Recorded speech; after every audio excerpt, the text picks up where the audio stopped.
Hey guys, it's Baba, and this tutorial was out early on the Patreon, which I'll put a link to down in the description, but today we're going to be having a look at some layer modes. Okay, so I've got my little setup here. On the left, I've got the finished version of this illustration. It's just a commission that I did that I'm going to use as an example in this tutorial, and then over on the right, I've got a version where I've reduced the amount of layers that we use in so that we can compare all these different layer modes. So the layer I'm going to be using is just this orange one where I have my lighting set up so that we can see it. Just go over the rest of these that we can see in here. There's only going to be really this one that's relevant. I've got the lines on my red layers. I've got the eye on that second one. This one underneath, something I'm going to bring in later, which is my shading. I've got my flats on the blue layers, and I'm going to leave just everything in the background on those other layers on as well, just to fill it out. Okay, so the rest of everything on here, I also have, if I just turn this on and off, you can see at the side I've got a value gradient. Let's actually go and write in value next to this. So we're going to have a look at how these different layers and layer modes react to values up here, and also saturation over here. So I've got a gradient just from this very saturated orange that's right up in this top corner on the color wheel there, through down to a 50% gray. And when I turn this on, I've got it so that the same color that I'm using here sits over the top of those, and it will adjust with the rest of everything else. On this piece, as I did it, I used overlay for this shading. I'm also using this color from up in the little palette that I've got dropped in the top corner. Let's start now to go through some of the layer modes that we have in here. I'm not going to do all of them because that would take forever.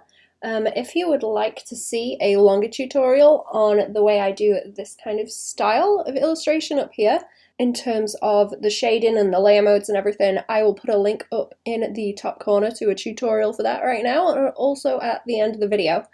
So let's start off just with the normal layer. Now that's probably one you're going to be used to. That is the default when you make a new layer like this, and it's just going to be the exact color that you choose from the color wheel. So right now, let's go and bring back that icy blue that I have here. If I go and paint that on, it's just going to be the exact color that I have there. If I put it over the top of my values and saturation, it's going to be the same. I can reduce it and have the underneath show through a little bit, and I guess almost kind of end up with something that blends in, but it's only going to be when you reduce it like this. So the colors will blend a little bit with the underneath, but it is just a flat color on the top, like so. Let's undo those, and then the next one I want to have a look at, I think the most common one people go to is overlay to shade things. So you can see, if I just flick between overlay and normal, you can see how that changes already, and these colors start to mix in with the underneath. I can kind of reduce them and then bring them back in like this, and we start to see the way that it reacts with this saturation and in the values up here in my little charts, and also on the different colors on him as well. Now the color I'm using is just this same color as up in the top corner, so it's this kind of orangey-ish, kind of sunflower yellow color, and you can see on the values what it's doing is it's not really reacting to anything down this very bottom end where it leans into white. So what we're ending up with is something that will react to something that's a little bit darker, but once it goes into these lighter colors, it doesn't really do a whole lot. With the saturation, it's kind of the same color as underneath, so it's boosting that a whole lot, and then it's making these midtones very saturated. You can also see that in the values here, in this bit just in the middle. That's where the most saturation is hanging out, in these midtones. And then it goes quite dark up the top and very light here. So I almost think of the way that this works as it only reacts very well to very mid-tones. Now it's reacting quite okay to my flats here because they are very dull and mid-tony, and this is the layer mode that I ended up using on this final over here, over to the left. So if I turn it back on, let's have a zoom in. I want to point out, like I mentioned, on anything that's very, very bright, like his teeth, you can just about see where it's reacting, but it's really not doing anything to the same extent that it is on his skin tones or on his hair or anything. So any of those light colors really do not react well to overlay, and neither do dark colors. For example, on his armband here, we don't have a very big difference in that reaction there. And also on these first darker feathers on top of his head, a little bit on his eyebrow here as well. There isn't really much going on there. So if you want something that's a very big difference in terms of the values, you're not going to have a very easy time with it if you've got anything that's too close, like I say here, to dark or light. So this is something that I used to shade with almost every time, especially with cell shading. I would default to this, but because my colors underneath were very extreme in terms of the values towards light or dark, like using very stark white for the eyes or very dark black for anything that was kind of leaning into a darker color, it was causing a lot of problems with getting the right colors. Let's have a try of it with something in a different color. Let's try blue on this instead. And again, you can see the same kind of thing. I just wanted to show you the way it reacts in this saturation box here. So what we end up with is, I guess, almost kind of a little bit of blending up to where this color underneath is. So it's kind of blending with anything that's the opposite color here. You can see it kind of leaning into greens on top of where we have this yellow on his little cape here. It's also kind of leaning a bit into green with this red. So depending on the color you put on this and what color it's sat on top, you can get some really weird reactions that you wouldn't necessarily want for shading it that are going to end up looking a little bit strange. Anything, like I say, that's desaturated, it's going to kind of pop up a little bit more though. So on his skin, it isn't too bad. On where we have blue underneath already, it's kind of popping up into a nice blue. Same on these feathers here, that doesn't look too bad. But like I say, you will have the exceptions like this where it does not show up too well, and that's why I don't really like to shade with it too much. Another thing that I've got in here that I wanted to use is I just have a reduced saturation layer like this. Now, because as we go into these less saturated areas, that's where more of the color shows up. It also, if you have a more saturated color, will go and saturate it quite a lot more and then bring the value down as well. You can also see that, like I said, up the top here, like directly in the middle around those very, very mid grays without any color in them. That's where the saturation is going to pop up the most. And we don't have a whole lot of variation here. It's more so in the saturation that you get that difference rather than the actual values. Let's go and change this back to that orange and show that again. Here we have still the same kind of problem. And let's try it with a lighter color as well, just to show that to you guys. We're still getting it a little bit lighter, but it's also really not reacting very similar. I think it might be okay to use this on something grayscale, but you kind of have to be quite careful when it's on something with color. For one last thing, I'll do a darker color just to see what that reacts like.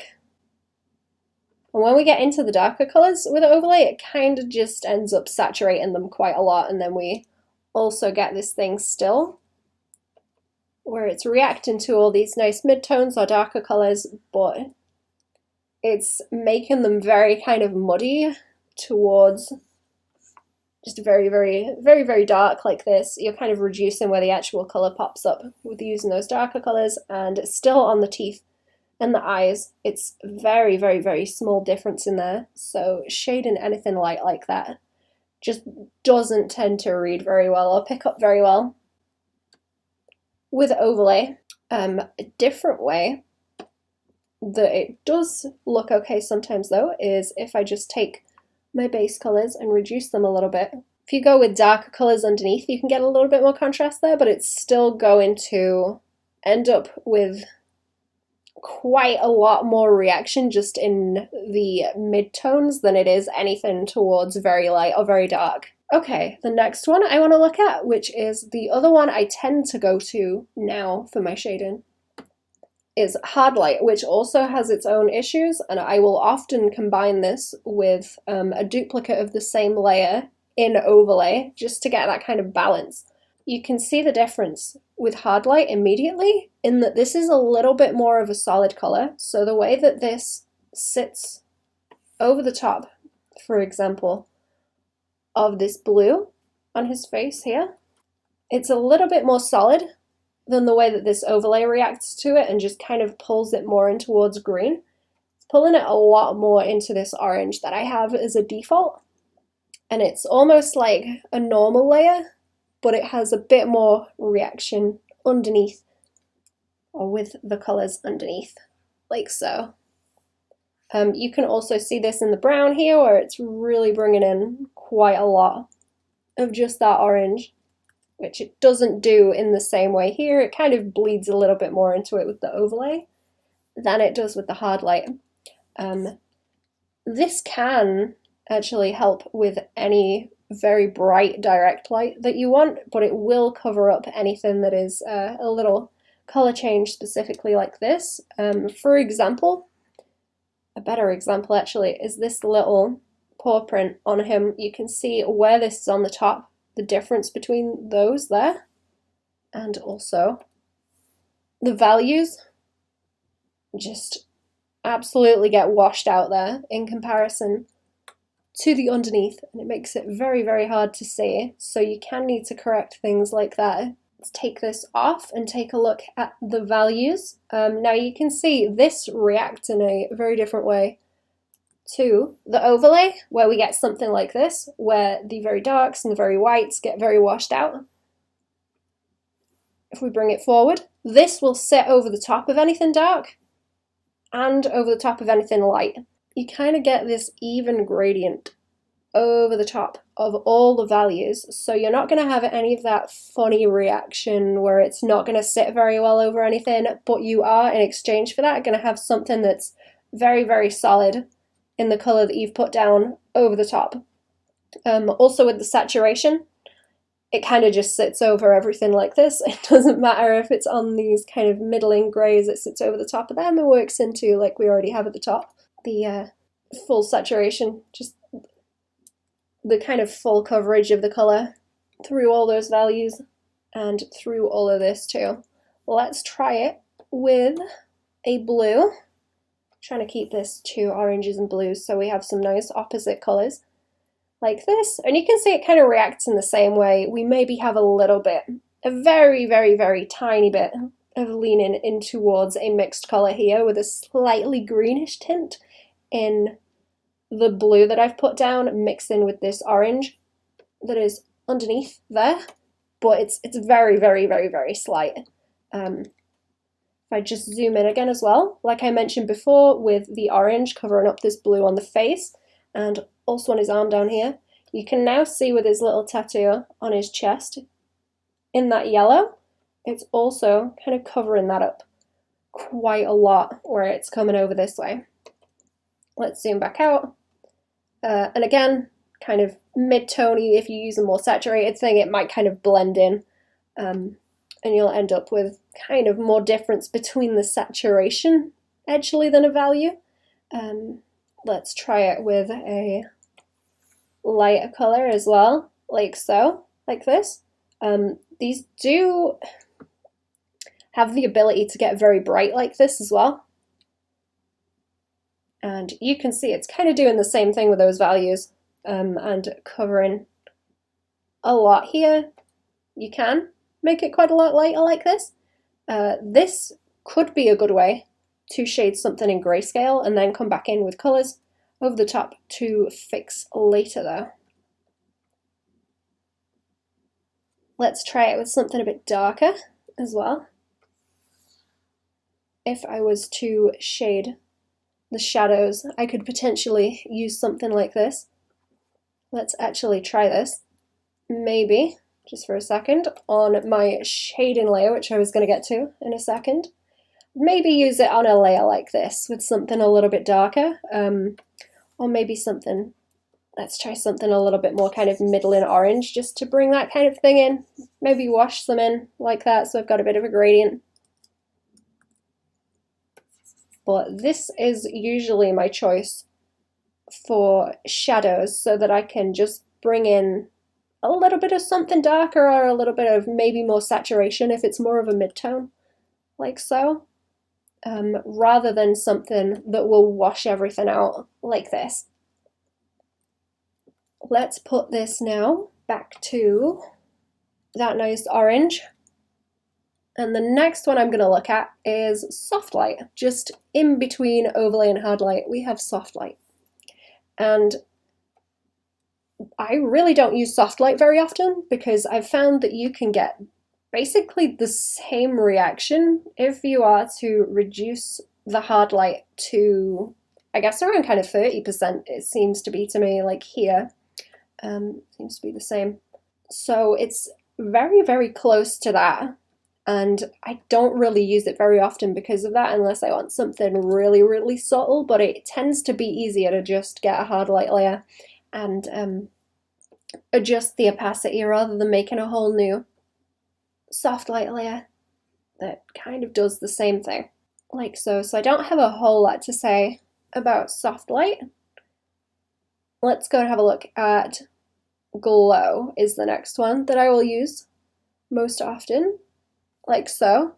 Now glow is very, very, very, very bright, very, very bright. It will sit over any value you can see here, anything that it's on top of that's very light. It will wash out quite a lot. I found that if you reduce like this, you can end up with some very nice colors though. The lighter you make it, the more it's just gonna kind of blend in into a very, very light color.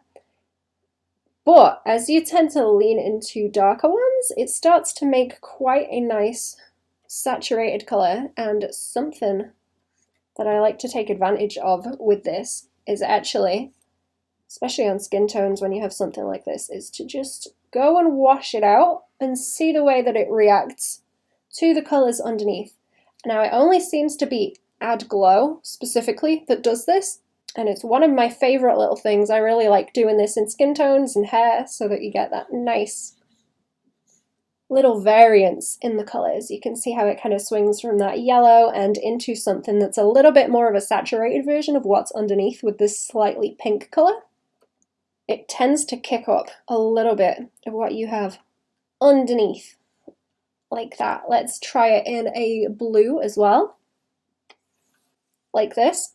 And then also we can do a little bit of the same, kick up a little bit of what's underneath. And I can also like wash in a little bit of that orange too, and you can make some, I think, quite interesting colors with a glow layer. You just have to be very careful of how fast it washes out.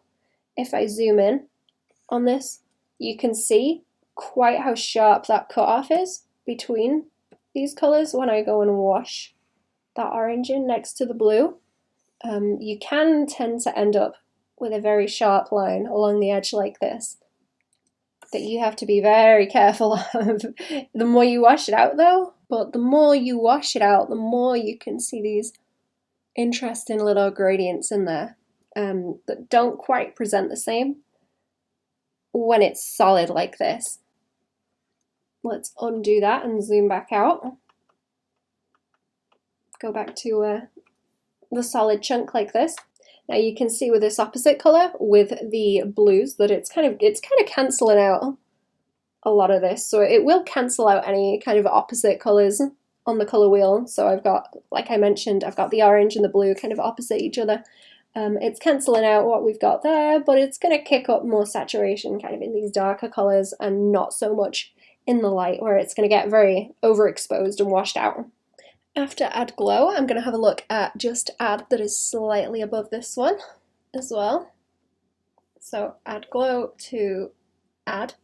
And this one's quite similar, but it does not have the same sort of reaction if I was to go and erase like this. Let's bring in this orange again so that we can keep it consistent.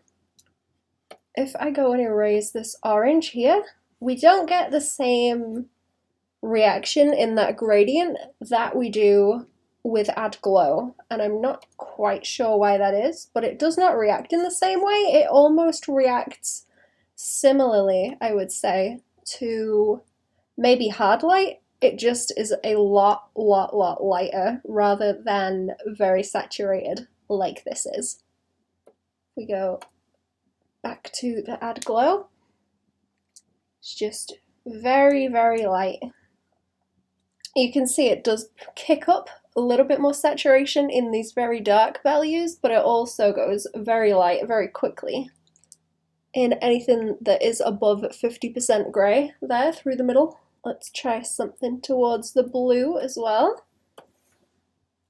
And we get the same kind of thing. So I almost treat this like a little bit of a softer version of glow, in that it won't have as much variation in it, but it's okay if you want something a little bit more flat, I'd say. So I don't really use that one too much. I'll usually default to add glow instead. The next one I want to have a look at is up the top, multiply. And I actually have a different layer for this, actually. Let's have a look at this one is where I have used multiply. Now this is a little bit of a muddy color, and it should be this brownish color that I have just in my little palette in the top corner, like so. And then this one, let me put it back so that they work together. To overlay, like so. You can see it's starting to look a little bit more like the finished one on the left here. But I have this underneath just to add my extra bits of shading and rendering of everything underneath here, and extra little shadows, just in this kind of colour. Oops, if I can paint it in this kind of colour. And it does react slightly differently to those different colours. I'm going to just block that out so I can compare over here, and we'll block our shapes in. Now you can see on this that everything is quite consistent. You can see these gradients in the values and the way that it's just kind of darkening it slightly in there quite clearly. And also in this saturation, it's deepening it a little bit up the top, and it's not really interfering with it too much down the bottom. It's quite smooth in the way that it transitions from one to the other, whether it's through saturation to desaturation or a dark to a light value, and that works quite well for just doing kind of undershading like this, just around where all my edges of the lighting are, like so. Like I say, this is quite a dark color right now. Let's change it to something with the color that we had already. Now, this is obviously darkening it a little bit, but it's quite saturated, so it's staying quite saturated. It's popping it up quite a bit. But if you use something a little bit darker, like I was doing anyway, you can end up with some really nice little shadows like so. And it's very easy to control because of the way that it reacts differently to the values and the saturation. As you can see at the side there, I'm going to try it with something a little bit lighter, and then it just kind of starts to fade out as we lean into anything bright like this. If I go almost all the way up to white, it just kind of starts to fade out and almost become transparent, like it's not even there. So you can get something very subtle with this if you really want to do some very soft little shadows like this that don't show up very much. It can be kind of useful for that, but I quite like to use them a little bit darker like this, and then kind of just reduce them so they blend in a little bit, like so. If this is all the way up to 100, it was actually turned down because I had it in the original layer like that, When it's turned down, you can make it quite nice and soft. Obviously, it gets quite a lot heavier when it's turned all the way up, which can be a little bit harsh, but if we turn it down, the way it reacts is quite easy to control. The last one I want to check out and show you as well, actually, is one where I'm going to have to grab a layer already like this so that it's solid, like so, and I've got a little bit of a mask on so that I can block it all out, and then we will fill the layer in like this. And then another layer that I really like is just down the bottom. We should have a color layer like this, and what that's going to do is possibly tweak the values a very little bit. Let's just bring it onto these as well, like so. It might tweak your values a little bit. It's going to depend on the color that you have, but it should just pull all of your colors more into whichever color you put over the top like this. Now, if we look on the color wheel down here, if I pull this over to something that's a bit more desaturated, say like this, it's going to reduce the color slightly, but it's still pretty much the same kind of color, so it will react a little bit to that saturation, but not terribly. There we go. Let's try it out with a different color. Let me just show you it with the values first. It's making the values a little bit darker because it's kind of an orangey color, which has a bit of a darker value anyway. Let's try it with a bright lemony yellow like this, and then see how those values adjust. And then we've got something a little bit darker from that. Let's try it with a blue, like so. So depending on what colors I put down, it is going to adjust the values. It's going to pull all those colors underneath closer to the color that I'm putting on top. And that will adjust the values depending on what color it is that you use. Just a little bit, but it's helpful to try and bring everything a little bit more into a color scheme that you would like, so that everything kind of leans towards one color. I can make it a little bit warmer, I can make it a little bit colder, I can make it a little bit more green, like so. It just gives you a lot of room to play with it. Okay, so what I'm going to do now is we're just going to move over to this finished one that I have and go over that quite quickly. And I took a couple of these layers off of the top, and I just want to go through the layers that I have, kind of what we've been looking at here. So I've got all my flats there. We'll just do it on this big chunk where he is too. I've got the flats, I've got my overlay layer here. This has also got a little bit of that gradient in it. The one I used on the other side was this one before I did any of my gradients, but I have that version as well with the gradients in. Underneath I have my multiply layer like this, which is just all painted in like that, nice and smooth around any of those little deets. I've got my lines on the top where they were. They've got a little bit of color change in them. You might be able to see, especially on kind of around these inside bits where it's a little bit more brownish on the skin tones. We've got both of those, and then I've got just a couple of tweaks on the top, like so, and a little bit of overpaint on a normal layer, like that, on the top. So there we go. Like I said before, I will put a link at the end of this video to another video where I go over most of my process like this on a bit of a bigger illustration. Thanks for watching. I hope this helped. If it did, give us a like, share if you think it'll help someone else, and subscribe for new videos on Saturdays. There's a link to the Patreon down in the description with a whole bunch more tutorial videos. Yeah, thanks for watching. Goodbye.